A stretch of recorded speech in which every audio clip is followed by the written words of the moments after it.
신년주일 예배 후에 2달 만에 반가운 얼굴들을 뵙습니다. 그동안 잘 지내셨죠? 특별히 오늘은 우리 교회 설립 23주년을 기념하는 주일이라 감회가 새롭습니다.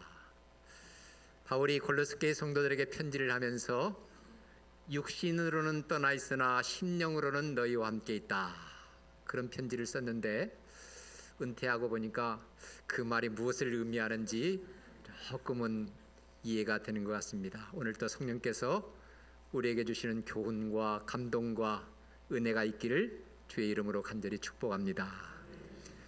두 사람이 사막을 탐험하는 중에 아주 아름답고 기념비적인 장소를 발견하게 되었습니다. 그 중에 한 사람이 이런 제안을 합니다. 이곳에 기념비를 세워서 우리의 공적을 후세에 남깁시다. 그러자 다른 한 사람이 다른 제안을 합니다. 기념비도 좋지만 다음 사람들을 위해서 이곳에 우물을 팝시다. 틀림없이 이곳에 물줄기가 있을 겁니다. 두 사람은 자기 주장대로 서로 옥신각신하다가 결국은 각자 자신의 주장대로 실천에 옮기게 되었습니다. 한 사람은 그것에 기념비를 세웠고 다른 한 사람은 그것에 우물을 팠습니다. 오랜 세월이 지난 후에 기념비는 사막의 모래바람에 의해서 흔적 없이 사라져 버렸지만 다른 한 사람이 팠던 우물은 그 후에 여행하는 목마른 사람들에게 시원한 물을 제공했다는 이야기가 있습니다.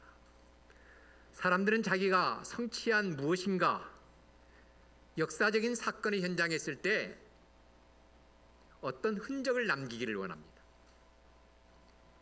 그래서 산 정상을 정복한 그러한 등산가는 그 정상을 배경으로 기념사진을 찍습니다.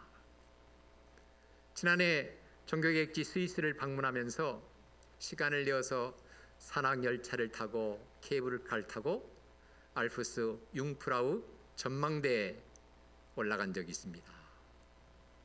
한번 그림 한번 보여주시죠.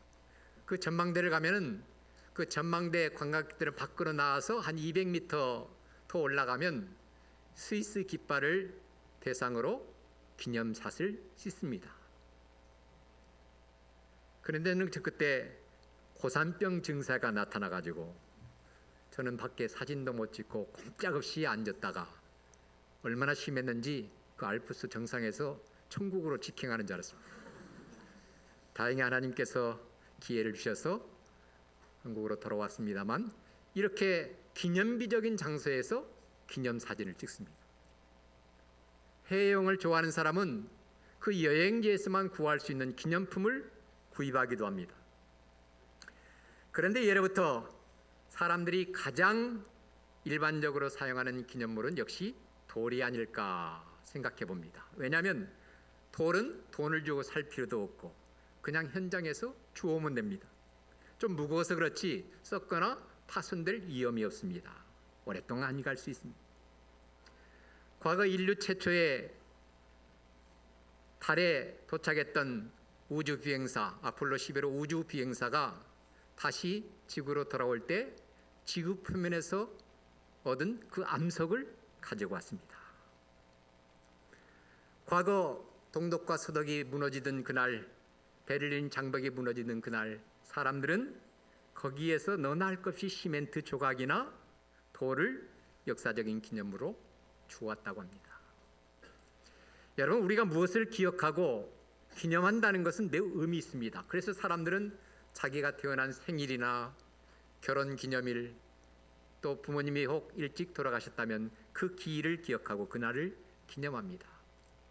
예루살렘에 가면 독일인 나치에 의해서 희생되었던 유대인들을 기념하는 그러한 추모 기념관이 있습니다. 그 기념관 이름이 야드바셈, 정식 목칭은 홀로코스트 역사 박물관입니다. 예루살렘에도 있고요, 베를린에도 있고요, 미국의 워싱턴 DC에도 홀로코스트 기념관이 있습니다. 그 기념관 입구에는 유명한 글귀가 있습니다. 용서는 하자, 그러나 잊지는 말자. Forgive but never forget.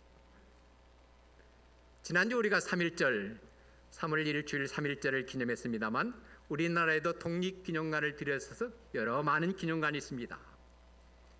특별히 서대문 형무소 역사관에 가면 과거 일제치하에서 형무소의 참혹한 상황들을 그대로 재현해 놓았습니다. 끔찍한 고문 도구들이 전시되어 있습니다. 그래서 그 일제 상황을 경험하지 못한 후대의 사람들은 그런 기념관을 관람하면서 비록 가상이지만 간접 체험을 하게 됩니다. 또한 그러한 기념관은 후손들을 교육하는 산교육장이 되는 겁니다. 역사를 잊은 민족에게 미래는 없다고 말합니다. 오늘 우리가 읽은 본문은 이스라엘 백성들이 요단강을 건넌 이후의 일을 기록하고 있습니다. 이스라엘 백성들은 하나님의 은혜로 요단강을 육지처럼 건너게 되죠. 언약궤를 맨 제사장들이 요단강 한가운데 굳게 서 있는 동안 이스라엘 백성들은 지파별로 꿈에 그리던 가나안 땅을 밟게 됩니다. 백성들이 요단을 건너는 동안 하나님께서는 여호수아에게 각 지파에서 선발한 12사람을 지명해서 그 사람들로 하여금 언약궤를 메고 있는 제사장들의 발밑에서 돌 한 개씩을 취해서 첫 번째 수경지인 길갈에 기념비를 세웁니다. 또한 오늘 본문 9절 말씀에 보면 요단 가운데서 다시 돌 12개를 취해서 언약궤를 맨 제사장들의 발밑에 기념비를 세웁니다. 이른바 2개의 기념비를 세운 겁니다. 오늘 교회 설립 기념주일을 맞이해서 요단 횡단의 기념비를 세우도록 명령하시는 하나님의 의도가 무엇인가? 또한 우리에게 주는 의미가 무엇인가를 생각해 보면서 잠시 은혜를 나누기를 원합니다. 첫 번째, 기념비는 하나님께서 행하신 큰 역사를 영원히 기념하기 위함입니다. 3장 마지막 부분에 보면 하나님의 명령에 따라 언약궤를 맨 제사장들이 요단강에 발을 들여놓았을 때 위로부터 흘러내리던 요단강이 멈추게 됩니다. 바닥이 드러나죠. 이때 언약궤를 맨 제사장들이 요단강 한복판으로 들어가 서 있는 동안 이스라엘 백성들은 지파별로 요단강을 건너게 됩니다. 제일 먼저 요단강을 건넌 사람들은 그림에 나와 있는 것처럼 르벤과 갓과 므낫세 단 지파의 4만 명의 군사들이 제일 먼저 요단강을 건넙니다. 사실 이들은 요단강 동편에 이미 기업을 받았지만 모세와 한 약속이 있기 때문에 이스라엘 백성들이 선두에서 강을 먼저 건너게 됩니다. 이들이 제일 먼저 강을 건너게 된 것은 혹시 이스라엘 백성들이 요단강을 건너는 동안 가나안 족속들이 혹시 쳐들어올까 봐 이들은 요단 동편에 가축과 가족들을 다 남겨놓고 거기에 7만 명의 군사들로 지키게 하고 다시 4만 명이 선발대로 요단강을 제일 먼저 건너게 됩니다. 그 다음에 이스라엘의 본대가 지파별로 요단을 건너게 되는데 성경이 강조하는 것은 속히 건넜다. 빠른 속도로 건넜다. 여러분, 왜 이스라엘 백성들이 빠른 속도로 요단강을 건너게 됩니까? 2가지 이유를 생각해 볼 수 있습니다. 첫 번째는 이스라엘 백성들이 다 건너기까지 언약궤를 맨 제사장들이 요단강에 서 있어야 되기 때문에 빠른 속도로 건넜고요. 두 번째는 그들이 어둡기 전에, 날이 어둡기 전에 요단을 건너서 진을 쳐야 했기 때문입니다. 그래서 성경은 빠른 속도로 요단강을 건너게 했다. 혹 그들이 강을 건너라고 부산한 틈을 타서 요단 서편에 있는 가나안 족속들이 쳐들어온다면 치명적인 타격을 입을 수 있을 겁니다. 따라서 성경은 이스라엘 백성들로 하여금 속히 건너게 합니다. 이렇게 이스라엘 백성들이 요단을 건너는 동안 하나님의 명령이 여호수아에게 주어집니다. 그것이 바로 오늘 본문 4장 1절에서 3절입니다.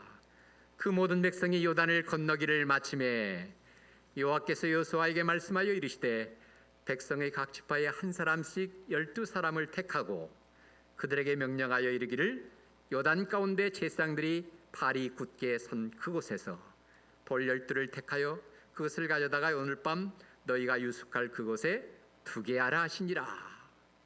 이에 여호수아는 하나님의 명령에 따라서 그것을 지시하고 이스라엘 백성들은 그대로 시행합니다. 또 여호수아는 다른 12개의 돌을 취해서 언약궤를 맨 제사장들이 발밑에 기념비를 세웁니다. 이것이 바로 요단 행동의 기적입니다. 모든 이스라엘 백성들이 다 건너고 요단 한복판에서 기념돌을 취한 후에 다시금 하나님의 명령이 여호수아에게 주어집니다. 그것이 4장 15절 이하의 말씀입니다. 여호와께서 여호수아에게 말씀하여 이르시되 증거궤를 맨 제사장들에게 명령하여 요단에서 올라가게 하라 하신지라. 여호수아가 제사장들에게 명령하여 이르기를 요단에서 올라오라 하며 여호와의 언약궤를 맨 제사장들이 요단 가운데서 나오며 그 발바닥으로 육지를 밟는 동시에 요단물이 본 곳으로 도로 흘러서 전과 같이 언덕에 넘쳤더라. 이로써 요단 행전의 기적이 끝이 납니다.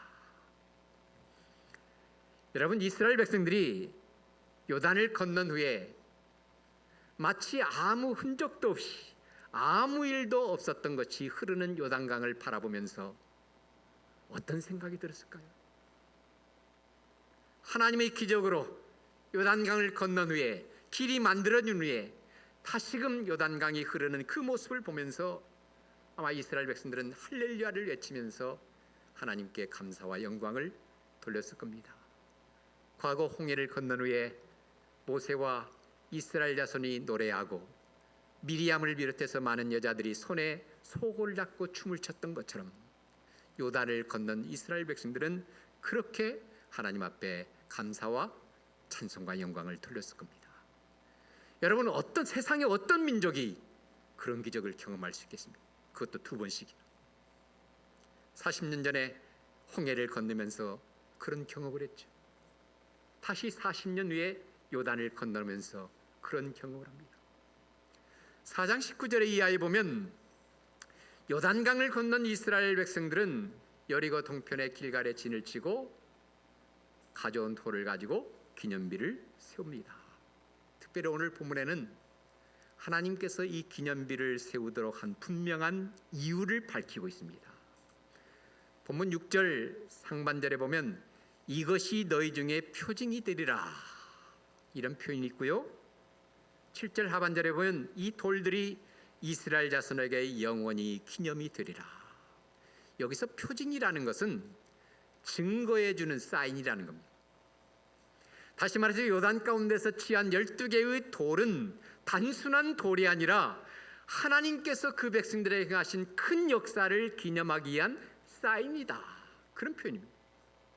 여러분, 한번 생각해 보십시오. 당시 물이 불어나서 넘쳐 흐르는 요단강을 수많은 이스라엘 백성들이 건넌다는 것은 기적이죠. 사람의 능력으로는 불가능한 일입니다. 그럼에도 하나님께서는 초자연적인 방법으로 그 백성들을 건너게 하시고 과거 이스라엘 백성들이 홍해를 건넜던 것처럼 다시 한번 요단강을 건너게 됩니다. 그런 의미에서 이 기념비는 하나님께서 그 백성들을 위해서 행하신 큰 역사를 영원히 기념하기 위해서 하나님께서 이 기념비를 세우라, 그렇게 명령합니다. 훗날 사무엘 시대에 이스라엘이 블레셋과의 전투에서 승리한 후에 미스바와 센 사이에 에벤에셀의 기념비를 세우죠. 그 기념비도 하나님께서 행하신 역사를 기념하기 위해서 세운 겁니다. 2번째로 길갈의 기념비는 하나님께 쓰임받은 자들의 헌신을 영원히 기념하기 위해서 기념비를 세웁니다. 여러분, 이스라엘 백성들이 요단을 건너는 데 있어서 가장 중요하게 생각했던, 중요한 역할을 했던 사람들이 누구겠습니까? 언약궤를 맨 제사장들입니다. 오늘 10절에 보면 이런 말씀이 있죠. 또 여호와께서 여호수아에게 명령하사 백성에게 말하게 하신 일 곧 모세가 여호수아에게 명령한 일이 다 마치기까지 궤를 맨 제사장들이 요단 가운데 서 있고 백성은 속히 건넜으며. 이해되십니까? 무슨 말인지. 궤를 맨 제사장들이 요단강 발에 디뎠을 때 흐르던 요단강이 멈추게 되었고, 길이 생기자 그 제사장들이 요단 항방편으로 여호와의 궤를 메고 한가운데로 나가서 거기에서 머물러 서 있었다는 겁니다. 그렇게 제사장들이 궤를 메고 요단 가운데 서 있는 동안에 이스라엘 백성들은 지파별로 요단을 건너게 됩니다. 그리고 11절에 보니까 모든 백성이 건너기를 마친 후에 여호와의 궤와 제사장들이 백성의 목전에서 건넜으며, 쉽게 말해서 요단 횡단의 시작과 끝은 언약궤를 맨 제사장들이었다. 알파와 오메가, 요단 횡단의 시작과 마지막은 바로 언약궤를 맨 제사장들이었다. 그렇게 기록합니다. 제사장들이 왜 백성들이 건너는 동안 서 있었을까요? 혹 이스라엘 백성들, 믿음이 없는 이스라엘 백성들은 그 길을 건너가면서 이 물이 다시 흐르지 않을까 걱정하며 염려하지 않겠습니까? 그러나 언약궤를 맨 제사장들이 중간에 요단강 항목판에 서 있는 동안 백성들은 안심하고 건너게 되었고, 이스라엘 백성들이 다 건넌 후에 마지막으로 궤를 맨 제사장들이 요단강에 나왔다. 그렇게 기록합니다. 아마도 제사장들은 그 언약궤를 메고 한나절 동안 그 가운데 서 있었을 겁니다. 이스라엘 백성들이 다 메고 요단강을 건널 때까지. 이 얼마나 아름다운 헌신의 모습입니다. 또 하나, 오늘 12절과 13절에 보면 이스라엘 백성들이 요단을 건너는 데 있어서 앞장을 섰던 세 지파의 군사들을 소개하고 있습니다. 루벤 자손과 갓 자손과 므낫세 반지파는 모세가 그들에게 이른 것 같이 무장하고 이스라엘 자손들보다 앞서 건넜으니 무장한 4만 명 가량이 여호와 앞에서 건너가 싸우려고 여리고 평지에 이르니라. 사실 이 지파 군사들은 요단 동편의 기업을 받았기 때문에 굳이 요단강을 건널 필요가 없습니다. 그러나 앞에서 말씀드린 것처럼 하나님 앞에서 모세와 언약한 것이 있기 때문에 이스라엘 다른 지파들이 요단을 건너서 요단 서편의 기업을 차지할 때까지 자기들이 앞장서기로 약속을 했기 때문에 기꺼이 이 4만 명의 군사들은 선봉에 서게 됩니다. 이 얼마나 아름다운 헌신의 모습입니다. 물론 이스라엘 백성들은 하나님의 은혜로 요단강을 건넜지만 여기에는 이렇게 수많은 사람들이 헌신적인 수고와 봉사가 있었다는 것을 우리는 기억해야 합니다. 우선 이스라엘 백성들이 요단을 건너는 동안 언약궤를 메고 서 있는 제사장들이 있죠. 또 먼저 건너가서 처자와 가축들을 뒤에 두고 싸움의 선두에 서기 위해서 앞장섰던 4만 명의 군사들이 있지 않습니까? 여러분, 이것이 바로 우리의 신앙 공동체가 하나님께서 계획하신 목표를 향해서 전진할 때 필연적으로 따라야 할 수고와 헌신의 모습입니다. 하나님께서 이스라엘 백성들에게 기념비를 세우라 명령하는 것은 이러한 자들의 헌신을 잊지 말라는 겁니다. 이것은 우리 드림교회도 마찬가지입니다. 비록 앞장서지 않고 눈에 보이지 않지만 주님을 위해서 또 교회를 위해서 수고하고 헌신하는 그러한 일꾼들이 있기 마련입니다.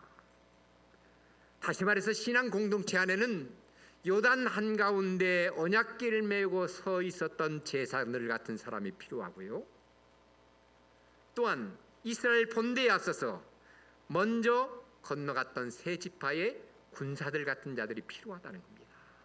비록 이들의 직분과 사역의 위치와 역할은 다르지만 각기 자기에게 주어진 사명을 완수함으로 공동체는 더욱 힘차게 전진하는 겁니다. 여러분, 신앙 공동체 안에서 제일 문제가 되는 사람이 어떤 사람들입니까? 자기는 소위 설립 공동체 멤버다, 나는 교회에서 중직이다, 그렇게 말만 하고 뒷짐만 지고 아무 일도 하지 않는 사람, 공동체 안에서 참 문제가 많은 사람입니다. 그렇게 아무 일도 하지 않고 가만히 있으면 좋으련만 입은 가만히 있지 않습니다.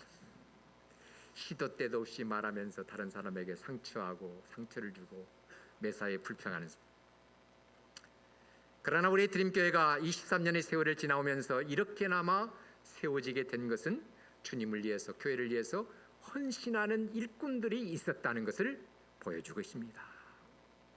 이제 우리 모두가 우리 드림교회 역사의 길이 기념될 수 있도록 각자의 위치에서 주어진 사명을 감당하는 주의 백성들이 되시기를 주의 이름으로 간절히 축복합니다. 세 번째로, 기념비는 다음 세대에게 가르쳐야 할 신앙의 교육을 임합니다. 이스라엘 백성들은 요단강을 건넌 후에 가나안 본토 입구에 해당하는 길갈 동편에 진을 치게 되죠. 그때 여호수아는 하나님의 명령에 따라서 요단에서 가져온 돌을 가지고 기념비를 세웁니다. 그 이유가 무엇입니까? 자신들의 업적을 자랑하기 위해서? 아닙니다. 자신들의 이름을 드러내기 위해서? 아닙니다. 오늘 21절과 22절에 보니까 이스라엘 자손들에게 말하 이르되 후일에 너희 자손들이 그들의 아버지에게 묻기를 이 돌들은 무슨 뜻이니까 하거든 너희는 너희 자손들에게 알게 하여 이르기를 이스라엘이 마른 땅을 밟고 이 요단을 건넜음이라. 한마디로 말해서 이스라엘 자손들의 신앙 교육을 위해서 기념비를 세우라는 겁니다. 이것은 앞에서 6절 7절에서 똑같은 내용입니다. 6절 7절 무엇인가? 이것이 너희 중에 표징이 되리라. 후일에 너희 자손들이 물어 이르되 이 돌들은 무슨 뜻이냐거든 그들에게 이르기를 요단물이 여호와의 언약궤 앞에서 끊어졌나니 곧 언약궤가 요단을 건널 때 요단물이 끊어졌으므로 이 돌들이 이스라엘 자손에게 영원히 기념이 되리라 하라 하니라. 그렇습니다. 하나님은 그 백성들에게 한 번 기적을 행하시고 그것으로 끝내지 않습니다.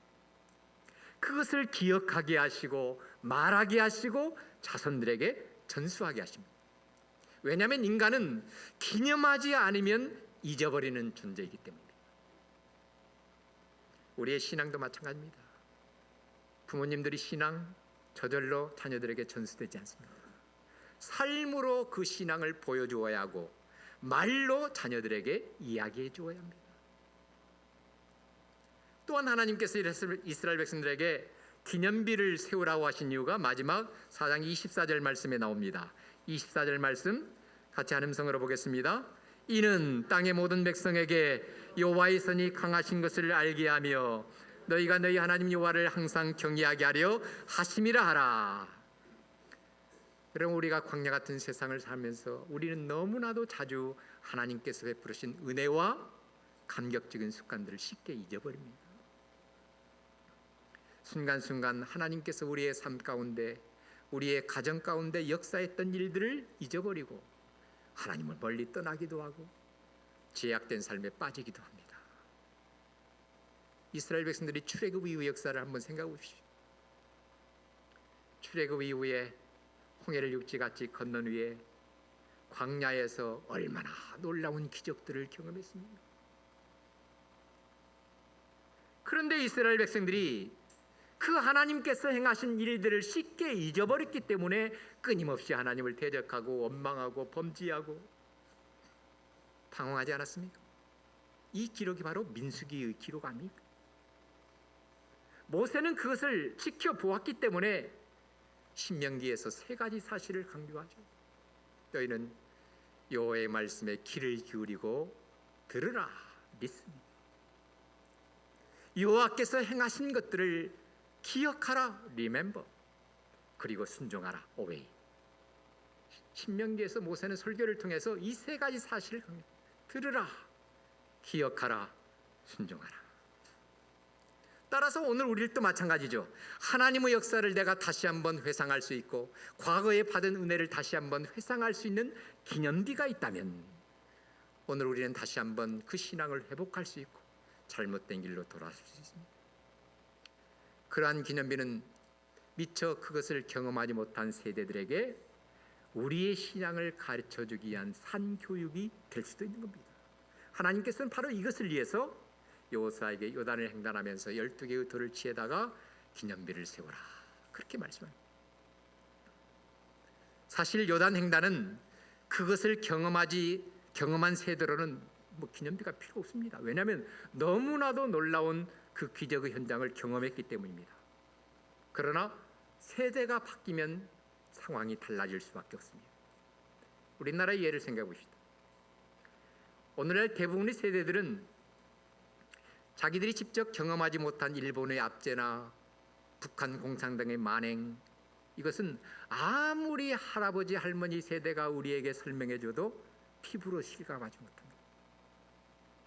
일본 압제의 참상, 한국전쟁의 참상, 아무리 설명해도 그것을 경험하지 못한 사람은 쉽게 마음에 와닿지 않습니다. 그것을 경험한 구세대들은 달리 기념할 필요조차 없을 정도로 생생한 역사라 할지라도 새로운 세대에게는, 자기들에게는 상관이 없는 까마득한 옛날 이야기로 들릴 수밖에 없다는 겁니다. 마찬가지입니다. 요단횡단의 기적은 그런 식으로 이스라엘 역사에서 후대의 기억 속에서 사라져서는 안 될 일입니다. 그런 까닭에 하나님께서는 요단 가운데 세운 기념비 외에 길갈의 기념비를 세우라. 그렇게 해야 하나님께서 행하신 일을 자손들도 똑똑히 기억할 수 있기 때문입니다. 또한 그렇게 해야 요단을 마른 땅처럼 건넜던 세대뿐만 아니라 그들 뒤에 오고 오는 모든 세대들이 여호와 하나님을 경외할 수 있기 때문입니다. 여러분, 이러한 기념비는 얼마나 소중한지 모릅니다. 오늘 역시 이러한 신앙의 전통이나 영적 유산의 기념비 우리 자녀들에게 대대로 물려주어야 합니다. 이를테면 우리 한국교회가 자랑하는 개혁주의 신앙, 순교자적인 정신, 오늘 우리에게는 말만 들어도 가슴이 뛰는 그 아름다운 것들입니다. 그러나 시대가 흘러가면서 우리의 자녀들에게는 그런 것들이 호랑이 담배 피던 시절의 이야기가 되어버릴 수도 있다는 겁니다. 우리가 주일이 되면 온전히 주일을 성수하지 않습니까? 주일 성수, 소득의 10분을 하나님 앞에 드리는 11조 헌금, 우리의 신앙의 선조들에게는 신앙생활의 기본에 불과한 것들이었습니다. 그런데 지금 어떻습니까? 오늘 우리들 자신들조차 실천하기 어려운 최고 수준의 것처럼 그렇게 여기고 있지 않습니까? 하물며 우리의 자녀들에게는 그러한 것들이 어떻게 받아들일까 심히 염려가 됩니다. 그런 까닭에 우리는 신앙의 소중한 유산들을 우리의 자녀들의 인격과 삶 속에 기념비처럼 새겨 놓아야 한다는 거예요. 이스라엘 유대민족의 역사는 세계 역사에서 경이로운 사건입니다. 그들이 얼마나 많은 환난을 겪었고 얼마나 많은 고통과 시련을 겪었습니까? 이런 얄궂은 역사와 운명 속에서도 끈질기게 버티면서 후손들을 훌륭하게 키워내고 지금도 전 세계에서 영향력 있는 그러한 민족을 배출하는, 사람들을 배출하는 그 유대민족의 저력이 어디에서 나온 것입니까? 한 역사가는 유대민족의 역사 속에 나타난 이 정렬을 두 개의 수레바퀴로 정의합니다. 하나는 신앙이요, 다른 하나는 교육이다. 다시 말해서 신앙과 교육에 대한 정렬이 위대한 유대민족을 만들었다, 그렇게 정의합니다. 그런데 사실 유대민족이 가지고 있는 두 가지 정렬, 신앙과 교육은 불가분의 관계에 있습니다. 왜냐하면 그들에게 있어서 교육의 주된 내용은 신앙이고 신앙의 전달 방법은 교육이기 때문입니다. 틀림없이 훗날 이스라엘 자손들도 길갈에 세워진 기념비를 보면서 할아버지 할머니에게 질문을 던질 겁니다. 할아버지 할머니, 이 돌들은 왜 여기에 세웠나요? 이 기념비는 무슨 의미가 있나요?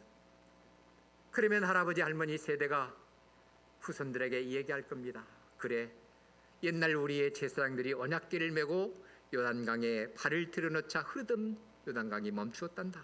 그리고 길이 생겼지. 그래서 우리는 요단강을 육지처럼 건넜지. 바로 그것을 기념하기 위해서 여기에 기념비를 세웠단다. 그때 우리 정말 대단했다. 그런데 하나님께서는 부모들에게 그렇게 말하라고 하지 않습니다. 4장 22절 이하의 말씀에 보면 너희는 너희 자손들에게 알게 하여 이르기를 이스라엘이 마른 땅을 밟고 이 요단을 건넜음이라. 너희 하나님 여호와께서 요단물을 너희 앞에서 마르게 하사 너희를 건너게 하신 것이 너희 하나님 여호와께서 우리 앞에 홍해를 말리시고 우리를 건너게 하신 것과 같았나니 이는 땅의 모든 백성에게 여호와의 손이 강하신 것을 알게 하며 너희가 너희 하나님 여호와를 항상 경외하게 하려 하심이라 하라. 여기서 주어는 사람이 아니라 하나님입니다. 무슨 말입니까? 이스라엘 백성들이 요단을 건넌 것은 순전히 하나님께서 행하신 것이다. 따라서 부모된 자들은 자녀들에게 여호와의 손이 강하다는 사실을 알게 함으로 자녀들로 하여금 영원토록 하나님을 경외하게 하라는 겁니다. 이것이 바로 이스라엘 민족사의 신앙 교육입니다. 그들은 자녀들이 광야 같은 세상에서 인생의 풍랑을 만났을 때 삶의 부조리와 불가능과 수많은 난지 앞에서 어쩔 줄을 몰라 할 때 부모가 아니라 하나님을 향하도록, 하나님을 바라보도록 교육합니다. 그 교육이 지금까지 유대민족이 세계에서 위대한 민족으로 남게 된 비결이라는 겁니다. 실제로 유대인들이 자랑하는 교육서인 탈무드에 보면 이런 교훈이 있습니다. 어리석은 부모들은 자녀들에게 재물을 남기고 양식 있는 부모들은 자녀들에게 지식을 남깁니다. 그러나 지혜로운 부모들은 자녀들에게 신앙을 남긴다. 여기 부모된 자들은 귀를 기울이시기 바랍니다. 신앙이 없는 자들에게 재물을 남겨보십시오. 그 재물은 자녀들에게 손해를 끼칩니다. 지식도 마찬가지입니다. 여러분, 우리 자녀들이 성공한 자녀로 남기를 원하십니까? 우리의 자녀들이 인생의 폭풍 가운데 파도 앞에 직면했을 때 하나님을 바라보도록 삶으로 가르치고 친히 모범을 보이시기를 주의 이름으로 간절히 축복합니다. 또한 우리 자신들뿐만 아니라 은혜와 기적을 경험할 뿐만 아니라 자녀들에게도 그러한 하나님을 상기시키고 가르칠 수 있는 기념비를 가질 수 있기를 주의 이름으로 간절히 축복합니다. 오늘 23주년을 맞이하는 설립 기념주일을 맞이해서 지난 23년을 해결할 때 사실 우리들이 한 것이 뭐 있겠습니까? 하나님께서 부족한 우리를 통해서 행하셨고 또한 하나님께서 친히 여기까지 도우셨습니다. 그러기에 우리는 여호수아가 요단단에서 12개의 돌을 가지고 길갈의 기념비를 세웠던 것처럼 오늘 우리 역시 우리의 자녀들을 위해서, 다음 세대를 위해서 기념비를 세워야 합니다. 그렇다고 눈에 보이는 기념비를 세우라는 그런 말이 아닙니다. 오늘 우리의 자신들, 우리 드림교회가 확실한 기념비가 아닙니다. 세상 사람들이 우리의 삶의 모습을 보면서, 우리 드림교회의 모습을 보면서 하나님을 발견하고 하나님을 경외하도록 해야 하지 않겠습니까? 그런 의미에서 이스라엘 백성들이 길갈에 세운 요단 횡단의 기념비는 오늘 우리 시대에 우리의 자녀들을 위해서 세워야 할 신앙의 기념비라고 봅니다. 사람들이 흔히들 하는 말 가운데 이런 말이 있죠. 호랑이는 죽어 가죽을 남기고 사람은 죽어 무엇을 남긴다? 이름을 남긴다고 하죠. 저는 여기 한 가지를 더 붙이고 있습니다. 하나님의 백성들은 죽어서 신앙의 간증을 남긴다. 인정하십니까? 시편 90편에 보면 모세는 이렇게 노래하죠. 우리의 연수가 70이요 강건하면 80이라도 그 연수의 자랑은 수고와 슬픔뿐이요 신속히 가니 우리가 날아가나이다. 여러분, 날아가는 인생, 신속히 지나가는 인생, 이 인생을 살면서 무엇을 자녀들에게 남기고 싶은, 어떤 신앙의 간증과 기념비를 자녀들에게 남겨주고 싶습니까? 최근에 티트리 포네프 목사님의 그 수기와 옥중 서신을, 옥중 편지를 읽으면서 굉장히 감동을 받았습니다. 포네프 목사님은 히틀러 나치 치하에 항거하다가 39세의 일기로 교수형을 받습니다. 순교 직전에 목사님은 그런 말을 남기죠. 이로써 끝입니다. 하지만 나에게는 삶의 시작입니다. 위대한 간증입니다. 비록 육신의 목숨은 이것으로 끝이 나지만 나는 새로운 삶의 시작이다. 그의 묘비에는 이런 글이 써 있다고 합니다. 디트리 포네퍼, 그의 형제들 가운데 서 있는 예수 그리스도의 증인, 그분의 짧은 삶 자체가 신앙의 간증이었습니다.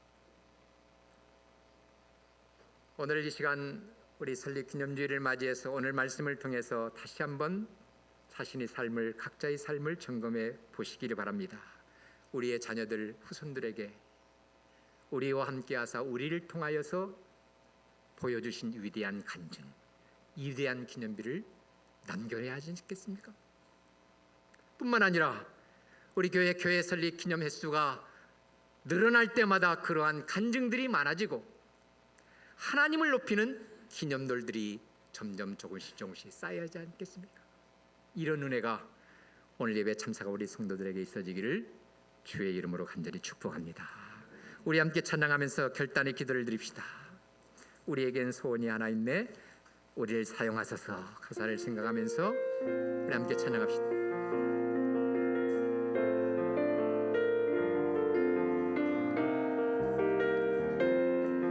우리에겐 소원이 하나 있네, 우리에겐 소원이 하나 있네. 주님 다시 오실 그날까지 우리 가슴에 새긴 주의 십자가 사랑, 주의 교회를 사랑케 한 주의 교회를 향한 우리 마음,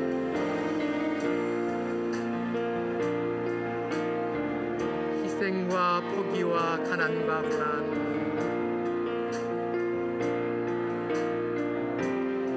하물며 죽음조차 우리를 막을 수 없네. 주의 교회는 이 땅의 희망입니다.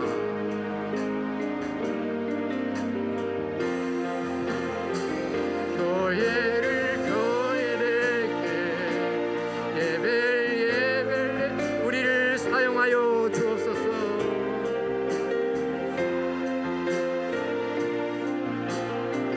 진정한 그의 날 오늘 임하도록 우리를 사용하소. 성령 안에서 예배하리라. 성령 안에 예배하리라. 자유의 마음으로 사랑으로 사용하리라. 교회는 생명이니 교회를 교회되게 예배되게 우리 사용하소서. 진정한 그의 날 오늘 임하도록 우리 다시 한번 교회를 교회되게 교회를 교회되게 예배되게